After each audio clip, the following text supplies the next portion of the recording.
International strategic और border security से जुड़ी खबरें आप तक पहुंचाने का। और आज खबर चीन की सीमा से। अपने चरित्र से मजबूर चीन ने फिर से एक बार चाल चली है। लेह में जब लगा कि दाल नहीं गल रही तो चीन ने इस बार पीछे के रास्ते से वार किया है। जी हां, हमारे मित्र पड़ोसी देश भूटान की जमीन पर कब्जा कर लिया है। गांव भी बसा दिए गए। कुल मिलाकर कहा जाए तो ड्रैगन ने डोकलाम दोहराने की कोशिश कर दी, लेकिन वक्त रहते जिनपिंग का डोकलाम 2 डीकोड हो गया। हिंदुस्तान के साथ साथ समूची दुनिया को यह खबर लग चुकी है कि चीन फिर से अपनी हदें पार कर रहा है, मगर उसे भूटान में कुछ ठोस ढांचा तैयार करने से पहले एक बार डोकलाम को जहन में भर लेना चाहिए। हम डोकलाम में भी डटे थे, हम अब भी डटे हैं और हम आगे भी डटे रहेंगे। तो फिर डटे हुए हिंद के जवान, हिमालय से उठता बर्फीला तूफान और सरजमी के रक्त के उबाल का उत्थान एक संदेश देता कि युद्ध कहां तक डाला जाए, द्वंद्व कहां तक पाला जाए। तू भी तो राणा का वंशज है, फिर फेंक जहां तक भाला जाए। जरूरत पड़ने पर हिंदुस्तान वो भाला सिर्फ फेंकेगा नहीं, बल्कि चीन के सीने से आर पार भी उतार दे। क्योंकि चीन की हरकतें नहीं बदल रही, लेकिन वक्त तो बदल चुका है। नीति, नियत, नियंता सब बदले हुए हैं, तो फिर निर्धारण भी बदल ही जाए। भारत माता की जय, भारत माता की जय। और प्रधानमंत्री के कहे मुताबिक आज फिर लद्दाख की धरती से रक्षा मंत्री राजनाथ सिंह की मौजूदगी में बंदूकों की सलामी में सम्मान की धुनों ने चीन को साफ एक संदेश भेज दिया।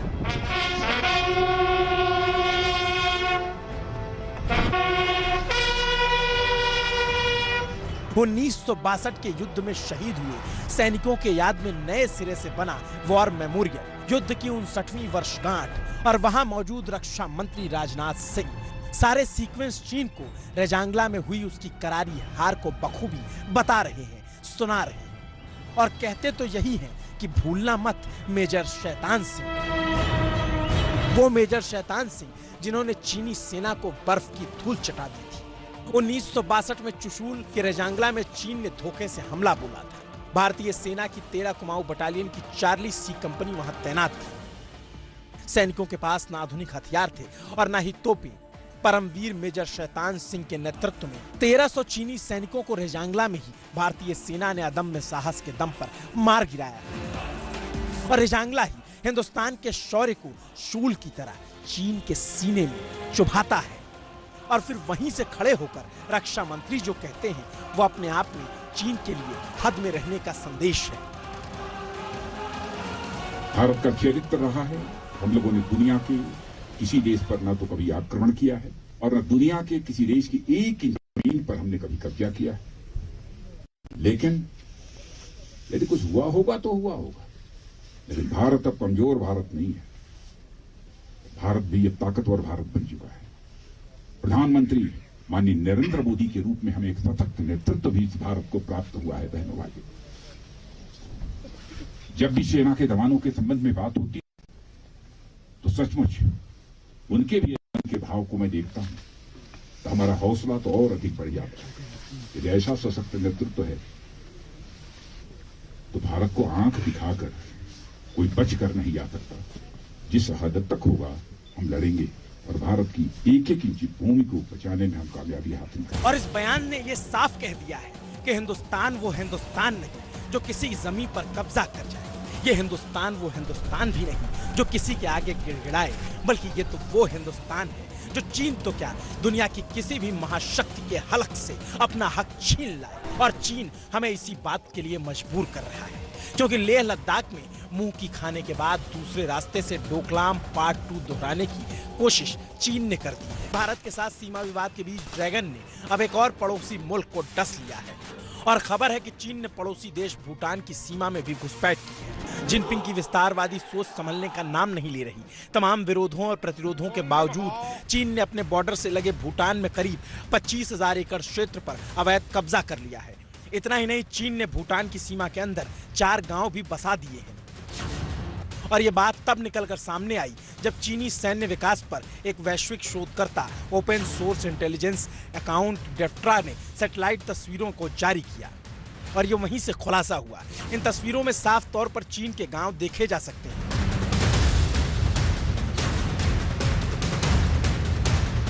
भूटान और चीन के बीच यहाँ पुराना सीमा विवाद है। दोनों देशों का दावा है कि ये जमीन उनकी है, लेकिन सच तो ये है कि चीन ने फिर से अपनी सीमाएं लांघ दी हैं। भूटान हमारा पड़ोसी देश है और प्रधानमंत्री मोदी हमेशा भूटान की तरफदारी करते रहे हैं। जाहिर है उसकी तकलीफ से हमें भी तकलीफ तो होगी ही। भूटान नरेशों की बुद्धिमत्ता और दूरदर्शिता ने बहुत लंबे समय से हमारे द्विपक्षीय संबंधों का मार्गदर्शन किया है। यही नहीं, उनके विजन ने भूटान को पूरी दुनिया के सामने एक ऐसे अनूठे उदाहरण के रूप में प्रस्तुत किया है जहां डेवलपमेंट को आंकड़ों से नहीं, हैप्पीनेस से नापा जाता है, जहां आर्थिक विकास परंपरा और पर्यावरण के साथ आगे बढ़ता है। ऐसा मित्र और ऐसा पड़ोसी कौन नहीं चाहता। भारत हमेशा से भूटान का घनिष्ठ साथी रहा है और चीन की हमेशा से भूटान को निगल जाने की नीयत। भूटान और चीन के बीच करीब 470 किलोमीटर की लंबी सीमा है और इस सीमा पर कई विवादित इलाके भी हैं। उनमें से सबसे प्रमुख इलाका डोकलाम है, जिससे हम भली भांति वाकिफ हैं। चीन और भूटान के बीच करीब 470 किलोमीटर लंबा बॉर्डर है। इस बॉर्डर पर दोनों देशों के बीच में दो ऐसे विवादित इलाके हैं जिनको लेकर दोनों देशों के बीच के संबंध हमेशा तनावपूर्ण रहे हैं।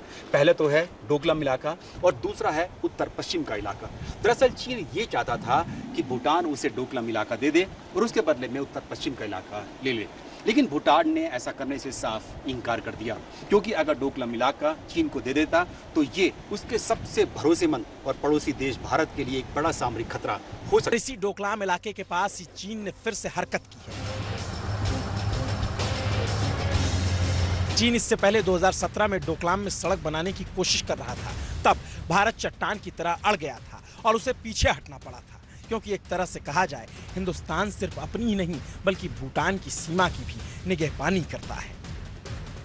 आधुनिक भूटान के अस्तित्व में आने के बाद से ही चाहे मिलिट्री ट्रेनिंग हो, हथियार हो या बाकी सैन्य साजो सामान, सब भूटान को भारत ही मुहैया कराता आया है।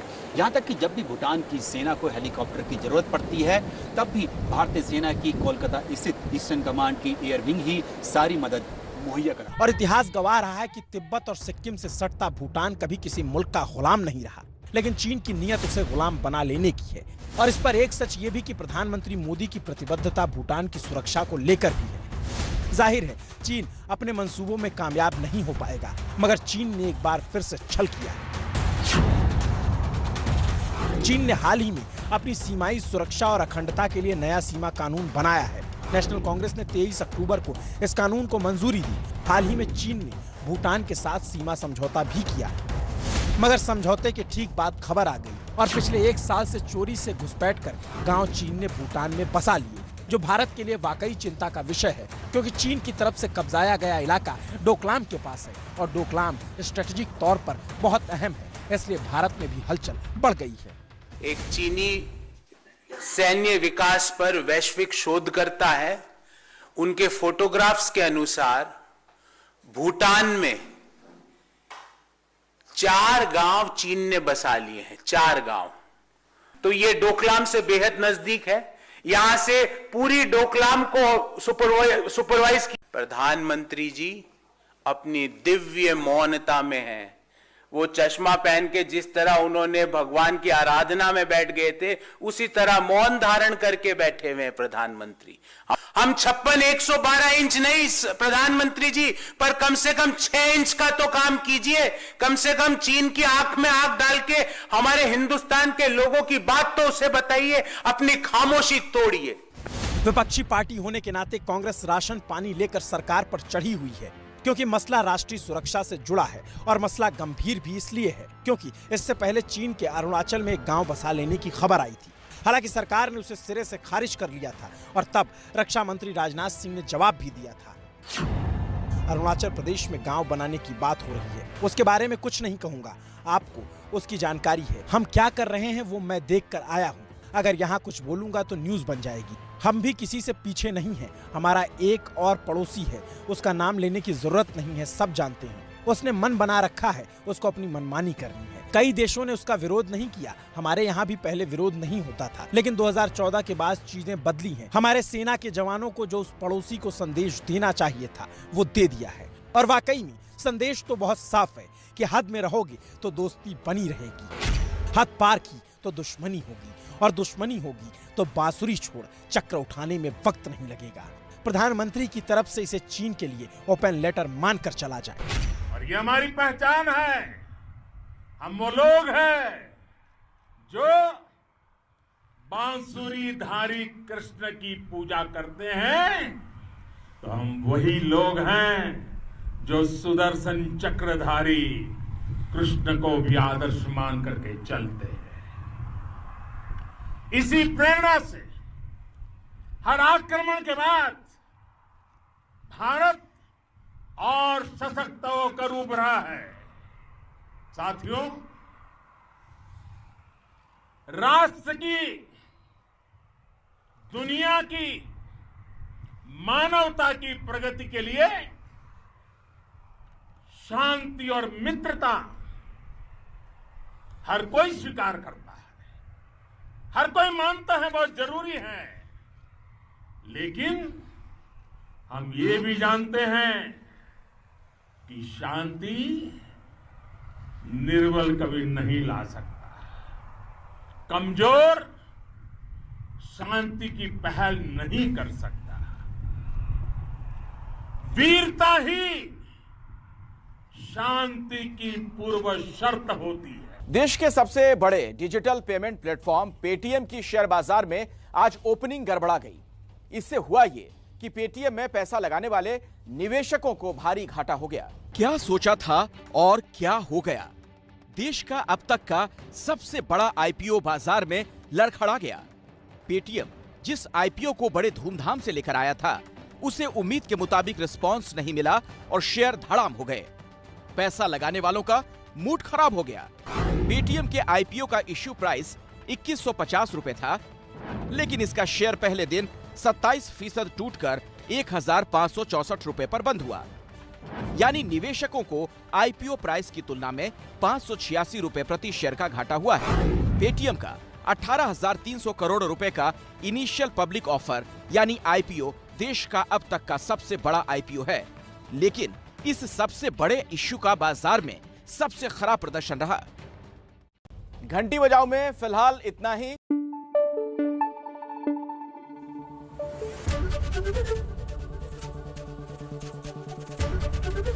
एबीपी न्यूज आपको रखे आगे।